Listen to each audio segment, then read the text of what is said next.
Big boss Malayalam season 7-ന്റെ ഈ ഒരു 9ാം ആഴ്ചയിലെ എവിക്ഷനും വോട്ടിങ്ങിന്റെ അടിസ്ഥാനത്തിൽ സാബുമാൻ ബിഗ് ബോസ് ഹൗസിൽ നിന്ന് പുറത്തു പോയില്ല എങ്കിൽ സാബുമാന് വേണ്ടി ഡെഡിക്കേറ്റ് ചെയ്തുകൊണ്ട് ഒരു വീഡിയോ ചെയ്യുമെന്ന് ഞാൻ നേരത്തെ തന്നെ പറഞ്ഞിട്ടുണ്ടായിരുന്നു.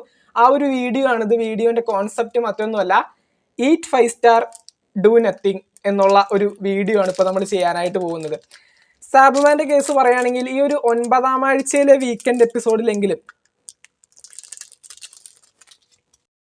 വോട്ടിങ്ങിന്റെ അടിസ്ഥാനത്തിൽ സാബുമാൻ പുറത്തു പോകും എന്ന് വിചാരിച്ചിരുന്ന ഒരു വ്യക്തി തന്നെയാണ് ഞാൻ. പക്ഷെ മറ്റൊന്നുമല്ല, ഇപ്പം നമ്മൾ വോട്ടിങ്ങിൽ നോക്കുന്ന സമയത്തും അൺഒഫീഷ്യൽ പോളിംഗ് സൈറ്റുകൾ എടുത്ത് നോക്കുമ്പോഴും സാബുമാൻ വലിയ സപ്പോർട്ടും കാര്യങ്ങളൊന്നും കാണാൻ പറ്റുന്നില്ല. പക്ഷേ സാബുമാനേക്കാൾ സപ്പോർട്ടുള്ള 2 കണ്ടസ്റ്റൻസ് ആണ് ഈ പ്രാവശ്യം 9ാം ആഴ്ചയും പുറത്തു പോയിരിക്കുന്നത്. അപ്പം എല്ലാവരും ചോദിക്കും, സാബുമാൻ എന്തുകൊണ്ടാണ് ഇപ്പോഴും അവിടെ നിൽക്കുന്നതെന്ന്. അപ്പൊ സാബുമാൻ എന്തുകൊണ്ടാണ് ബിഗ് ബോസ് ഹൗസിൽ നിൽക്കുന്നത് എന്നുള്ളതിൻ്റെ ഒരു ഫുൾ എക്സ്പ്ലനേഷൻ വീഡിയോ ആയിട്ട് നിങ്ങൾക്ക് ഇതിനെ കാണാം. അതുകൊണ്ട് തന്നെ ഞാൻ ഈ ഒരു വീഡിയോന്റെ കോൺസെപ്റ്റ് എന്ന് പറയുന്നത് ഈറ്റ് 5 സ്റ്റാർ ഡു നത്തിങ്. ചില സമയങ്ങളിൽ ഒന്നും ചെയ്യാതിരിക്കുന്നതാണ് ഏറ്റവും നല്ലത്. പലർക്കും ഞാൻ ഈ സാബുമാനെ ബന്ധപ്പെട്ടുള്ള വീഡിയോസ് സോഷ്യൽ മീഡിയ പ്ലാറ്റ്ഫോമുകളിൽ വരുന്ന സമയത്ത് അത് കൃത്യമായിട്ട് കാണുന്ന ഒരു വ്യക്തിയാണ് ഞാൻ. പുള്ളിക്കാരൻ്റെ ഒരു മെയിൻ കാര്യം, എല്ലാ വീഡിയോൻ്റെയും താഴെ കമൻറ്റ് ബോക്സിൽ നോക്കുമ്പോൾ നമുക്ക് മനസ്സിലാവും എന്തിനാണ് വെറുതെ ആവശ്യമില്ലാണ്ട് ഒച്ചപ്പാടും അതും ഇതൊക്കെ എടുക്കാനായിട്ട് പോയിട്ട് വളരെ മാന്യമായിട്ട് നിൽക്കുന്നത് കൊണ്ടാണ് സാബുമാൻ വോട്ട് ചെയ്യുന്നത്. അതുപോലെ തന്നെ അദ്ദേഹത്തിൻ്റെ ബോഡി മസിൽ കണ്ടിട്ടാണ് വോട്ട് ചെയ്യുന്നത്, ആ സ്മൈല് കണ്ട് ഇഷ്ടപ്പെട്ടിട്ടാണ് വോട്ട് ചെയ്യുന്നത് എന്നൊക്കെ പറഞ്ഞുകൊണ്ട് ഒരുപാട് പേരാണ് താഴെ അഭിപ്രായങ്ങളായിട്ട് എത്തുന്നത്. ഇതൊക്കെ തന്നെയാണ് ഒരു റീസൺ എന്ന് പറയുന്നത്. ഇതിൻ്റെ ഒരു എക്സാമ്പിളായിട്ട് നമുക്ക് സീസൺ 6 അർജുനെ പറയാം. അർജുനും പ്രത്യേകിച്ച് ബിഗ് ബോസ് ഹൗസിൽ ഇത്രപ്പെടുത്ത് ഗെയിമോ അല്ലെങ്കിൽ ഒരു കോണ്ടന്റോ ഒന്നും കൊടുക്കാത്തൊരു കണ്ടസ്റ്റന്റ് ആണ്. ടാസ്കിന്റെ ഭാഗമായിട്ട് കുറച്ച് ഇമ്പ്രൂവ്മെന്റോടുകൂടി ആ ടാസ്ക് കംപ്ലീറ്റ് ചെയ്യും. അല്ലാത്ത പക്ഷം ബിഗ് ബോസിൽ കൊടുക്കേണ്ട ഒരു കോണ്ടന്റ് ഉണ്ട്, ആ കോണ്ടന്റ് ഒന്നും അർജുന്റെ ഭാഗത്തു നിന്ന് കിട്ടിയിട്ടുണ്ടായിരുന്നില്ല. എന്നിട്ടും ഫസ്റ്റ് റണ്ണറപ്പ് ആയിട്ട് അർജുൻ മാറി ആ ഒരു സീസണിൽ. അതിന്റെ മെയിൻ ആയിട്ടുള്ള കാരണം എന്താണ്? നമ്മുടെ പെൺകുട്ടികളൊക്കെ അർജുന്റെ ആ ഒരു സ്മൈലും ആ ഒരു ഹൈറ്റും ഒക്കെ കണ്ടിട്ട് അർജുൻ അത് വോട്ട് ചെയ്തു. ലുക്സിന്റെ പേരിൽ വോട്ട് ചെയ്യുന്ന ഒരുപാട് പേരുണ്ട്. അതിപ്പോൾ ഗേൾ ആയിക്കോട്ടെ ബോയ് ആയിക്കോട്ടെ, ബിഗ് ബോസ് ഹൗസിൽ നിൽക്കുന്ന ഒരു കണ്ടസ്റ്റന്റിന് അത്യാവശ്യം കാണാനൊക്കെ ഭംഗിയുണ്ടെങ്കിൽ അതിന്റെ പേരിൽ വോട്ട് കൊടുക്കുന്നവരുണ്ട്. ഇല്ലെന്നൊക്കെ പറഞ്ഞു കഴിഞ്ഞാലും ഉണ്ട്, അത് ഞങ്ങൾക്കറിയാം. അങ്ങനത്തെ ഉള്ള വോട്ട് കൊടുക്കുന്ന ആളുകളുണ്ടെന്ന്. അങ്ങനെയുള്ള ഒരുപാട് വോട്ടുകൾ ഈ സാബുമാന് കിട്ടുന്നുണ്ട്. പിന്നെ കുറെ സമാധാന പ്രിയരുണ്ട്. അതായത് സീസൺ 5 നമ്മുടെ ഈ റിനോഷിനെയൊക്കെ പോലെ സമാധാനപ്പെട്ടിരിക്കുന്ന ആളുകൾക്ക് വോട്ട് കൊടുക്കുന്ന ആളുകളുണ്ട്. അതുകൊണ്ട് സമാധാനപ്രിയനുള്ള വോട്ടും സാബുമാന് കിട്ടുന്നുണ്ട്. അതുപോലെ തന്നെ ഈ പറയുന്ന നോമിനേഷൻ ലിസ്റ്റ് വരുമ്പോൾ അതിനകത്ത് ഈ പ്രാവശ്യം എങ്ങനെയെങ്കിലും ആ ഒരു കണ്ടസ്റ്റന്റിനെ പുറത്താക്കണം എന്ന് വിചാരിക്കുന്നവർ ഏറ്റവും താഴെ നിൽക്കുന്ന കണ്ടസ്റ്റന്റിന് വോട്ട് ചെയ്യുന്ന ഒരു കാര്യമുണ്ട്. അതും ഈ സാബുമാൻ ഇപ്പോൾ ഒരു പോസിറ്റീവായിട്ട് വന്നിട്ടുണ്ട്. അപ്പോൾ തീർച്ചയായിട്ടും ലുക്സിന്റെ പേരിലും മസിൽസിന്റെ പേരിലും മറ്റുള്ള കണ്ടസ്റ്റൻസിനെ പുറത്താക്കാനായിട്ട് താഴെ നിൽക്കുന്ന കണ്ടസ്റ്റൻസിന് വോട്ട് ചെയ്യുന്നതുകൊണ്ടാണ് തീർച്ചയായിട്ടും സാബുമാൻ ഇപ്പോഴും ബിഗ് ബോസ് ഹൗസിൽ നിൽക്കുന്നത്. ഞാൻ ഈ ഒരാഴ്ച സാബുമാൻ്റെ എവിക്ഷൻ ഏറ്റവും അധികം എക്സ്പെക്ട് ചെയ്തിരുന്ന ഒരു വ്യക്തിയാണ്. കാരണം അൺഒഫീഷ്യൽ പോളിംഗ് സൈറ്റുകളിലും യൂട്യൂബിലെ കമ്മ്യൂണിറ്റി ടാബുകളിലും ഒട്ടും സപ്പോർട്ടില്ലാത്തൊരു കണ്ടസ്റ്റൻ്റ് ആണ്. ഇപ്പം നമ്മൾ ഈ പറയുന്ന മറ്റുള്ള കണ്ടസ്റ്റൻസ് എവിക്റ്റ് ആയി എന്ന് പറഞ്ഞിട്ട് നമ്മൾ വീഡിയോ ഇടുന്ന സമയത്ത് ആ ഒരു വീഡിയോൻ്റെ താഴെ കമൻറ്റ് ബോക്സിൽ വരുന്നത് സാബുമാൻ നോമിനേഷനിൽ ഉണ്ടായിട്ടും എന്തുകൊണ്ടാണ് ഈ പറയുന്ന മറ്റുള്ള കണ്ടസ്റ്റൻസ് എവിക്ഷനിൽ പുറത്തു പോകുന്നത്, അങ്ങനെയാണ് എല്ലാവരും ചോദിക്കുന്നത്.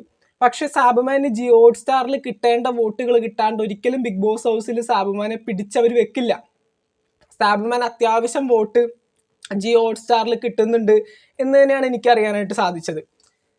അപ്പോൾ ഈ ഒരു വോട്ടൊക്കെ എവിടെ നിന്നാണ് കിട്ടുന്നതെന്ന് ഞാനും പലപ്പോഴും വിചാരിച്ചിട്ടുണ്ട്. അപ്പോഴാണ് ഈ പറയുന്ന എക്സാമ്പിൾസ് ഇങ്ങനെ നമ്മുടെ മനസ്സിൽ കൂടെ ഓടി പോകുമല്ലോ. സീസൺ 6 അർജുൻ എങ്ങനെയാണ് വോട്ട് കിട്ടിയത്, അദ്ദേഹം എങ്ങനെയാണ് ഈ പറയുന്ന ഫസ്റ്റ് റണ്ണറപ്പ് വരെ ആയത്, കോണ്ടന്റ് കൊടുത്തിട്ടാണോ? അങ്ങനെയാണെങ്കിൽ ജാസ്മിൻ എന്തുകൊണ്ട് സീസൺ 6 വിന്നറായില്ല? കോണ്ടന്റ് കൊടുത്ത ഏറ്റവും കൂടുതൽ കോണ്ടന്റ് കൊടുത്ത വ്യക്തിയല്ലേ ജാസ്മിൻ ജാഫർ, എന്തുകൊണ്ട് വിന്നറായില്ല? സീസൺ 5 റിനോഷ്, അഖിൽ മാരാറിന് ശേഷം ഏറ്റവും കൂടുതൽ സപ്പോർട്ട് ഉണ്ടായിരുന്ന ഒരു വ്യക്തിയാണ് റിനോഷ്. പുള്ളിക്കാരൻ ചില ശാരീരിക പ്രശ്നങ്ങൾ കൊണ്ട് സീസണിൽ നിന്ന് പോയി. എന്തൊക്കെയാണെങ്കിലും അഖിൽ മാരാറിന് ശേഷം റിനോഷ് ഉള്ള സമയത്ത് ഏറ്റവും കൂടുതൽ സപ്പോർട്ട് ഉണ്ടായിരുന്ന കണ്ടസ്റ്റന്റ് ആണ് റിനോഷ്. അപ്പൊ റിനോഷിന് എങ്ങനെ ഈ പറയുന്ന സപ്പോർട്ട് കിട്ടി? സീസൺ 4 റോൺസൺ എങ്ങനെ ടോപ്പ് 6 വരെ അവിടെ നിന്നു? റോൺസൺ നമ്മുടെ കോണ്ടന്റ് കൊടുത്തിട്ടുണ്ടായിരുന്നു, സമാധാനത്തോടുകൂടി എവിടെയെങ്കിലൊക്കെ പോയിരിക്കും. അപ്പോൾ സീസൺ 4 റോൺസൺ, സീസൺ 3 നമ്മുടെ സീസൺ 5 നമ്മുടെ റിനോഷ്, സീസൺ 6 അർജുൻ, ഇതൊക്കെ എക്സാമ്പിൾസ് തന്നെയാണ്. അപ്പോൾ ഇത്തരത്തിലുള്ള കാര്യങ്ങളൊക്കെ ബിഗ് ബോസ് ഹൗസിൽ വരുന്നതുകൊണ്ടാണ് സാബുമാൻ ഇപ്പോഴും ബിഗ് ബോസ് ഹൗസിൽ നിൽക്കുന്നത്. ഈ വീഡിയോന്റെ താഴെയും ഒരുപാട് പേര് കമന്റുകളായിട്ട് വരും, സാബുമാൻ എന്തുകൊണ്ടാണ് പുറത്തു പോകാത്തതെന്ന്. റീസൺ എന്നൊക്കെ പറയുന്നത് ഇതൊക്കെ തന്നെയാണ്. പക്ഷേ ബിഗ് ബോസ് ഹൗസിൽ നിന്ന് ഒരു കാര്യം പഠിച്ചു. ഒന്നും ചെയ്യാണ്ട് നിന്ന് കഴിഞ്ഞാലും നിൽക്കേണ്ടതുപോലെ നിൽക്കണം. ഒന്നും ചെയ്യാതെ ആണെങ്കിലും ആരോടും ഒന്നും പറയാതെ ആണെങ്കിലും നിൽക്കേണ്ടതുപോലെ ചിരിച്ചും കളിച്ചും നിന്നിട്ടുണ്ടെങ്കിൽ കിട്ടേണ്ട വോട്ട് ബിഗ് ബോസ് ഹൗസിൽ കിട്ടുമെന്നുള്ളതിൻ്റെ ഏറ്റവും വലിയ എക്സാമ്പിളാണ് സാബുമാൻ.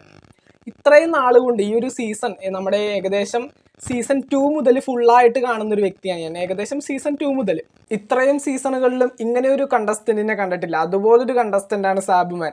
എന്ന് വെച്ചിട്ടുണ്ടെങ്കിൽ സാധാരണ കണ്ടസ്റ്റൻസ് ഇപ്പോൾ ബിഗ് ബോസ് ഹൗസിൽ മിണ്ടിയില്ലെങ്കിലും കണ്ടസ്റ്റൻസ് ആയിട്ട് ഫൈറ്റ് ചെയ്തില്ല എങ്കിലും ലാലേട്ടൻ വന്ന് വീക്കെൻഡ് എപ്പിസോഡിൽ എന്തെങ്കിലും ചോദിക്കുമെങ്കിലും അവിടെയെങ്കിലും കുറച്ച് വാതുറക്കും. സാബുമാന്റെ കേസിൽ അതുമില്ല. ലാലേട്ടൻ ചോദിക്കുമ്പോഴും ഒന്നും പറയൂല. അത്യാവശ്യ കാര്യങ്ങൾ എന്തെങ്കിലും ചോദിച്ചാൽ സാബുവിനെ കൊണ്ട് പറ്റുന്നതാണേ പറയും, അല്ലെങ്കിൽ ഞാനത് പഠിച്ചുകൊണ്ടിരിക്കുകയാണ് ലാലേട്ട, അല്ലെങ്കിൽ എനിക്ക് അങ്ങനെ ചെയ്യണമെന്ന് ആഗ്രഹമുണ്ടായി ലാലേട്ട, ഇയാൾ അങ്ങനെയല്ല ലാലേട്ട, അങ്ങനെയൊക്കെ പറഞ്ഞ് അതങ്ങ് ഒഴിവാക്കും. അതുകൊണ്ടൊക്കെ തന്നെയാണ് ഈ ഒരു വീഡിയോ ഞാൻ സാബുമേന് വേണ്ടി ഡെഡിക്കേറ്റ് ചെയ്തുകൊണ്ട് ഈറ്റ് 5 സ്റ്റാർ ഡു നത്തിങ് എന്ന് പറഞ്ഞുകൊണ്ട് വേണ്ടി കൊടുത്തത്.